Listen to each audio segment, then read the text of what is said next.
In 1974, two Minnesota teens saw MGM's That's Entertainment and fell in love with the classic films of Hollywood. When we saw That's Entertainment, the compilation of all the great MGM musicals 30 years ago as teenagers, Tom and I, like you said, pals from school growing up in St. Paul, said we got to meet these stars, we got to become film buffs. They soon found that watching the films wasn't enough. They wanted to meet the stars in person. In '78, through some writing and some persistence, we had green-lighted interviews with Fred Astaire and Gene Kelly.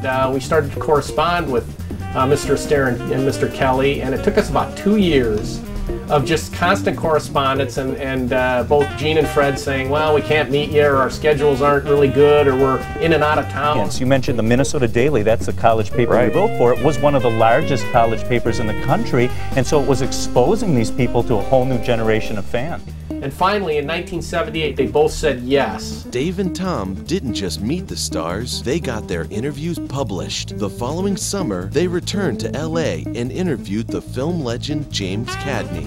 We sort of hit it off more with Cagney. We walked in, and he was just sitting there in this terry cloth bathrobe with total dead hair. You know, he had this sort of bouffant, his white hair just sticking up on end like he had stuck his finger in a light socket or something, and he had a little cane. And she said, well, how are you boys getting home? And we said, well, we'll probably walk. She said, no, I'll drive you back in Jimmy's car. So we said, oh, great. Picks us up in this Bentley, this like 1961 Bentley. It was just a classic. We had never been in a car like that in our lives, and so we hopped in, and we kind of purposely gave her a few wrong turns, so that we could kind of prolong the drive, which we loved. We were just kind of driving around Beverly Hills pretending we actually, had license to the Bentley. Over the next 30 years, Dave and Tom interviewed several generations of stars. Interviewed just tons and tons of celebrities. A lot of the old guard of Hollywood from the 30s and 40s and 50s. People like Lucille Ball, Gregory Peck, Charlton Heston, Frank Capra, a bunch of directors, songwriters like Harry Warren, who wrote 42nd Street and Lullaby of Broadway, comedians like Bob Newhart and Ted Knight, all kinds of people.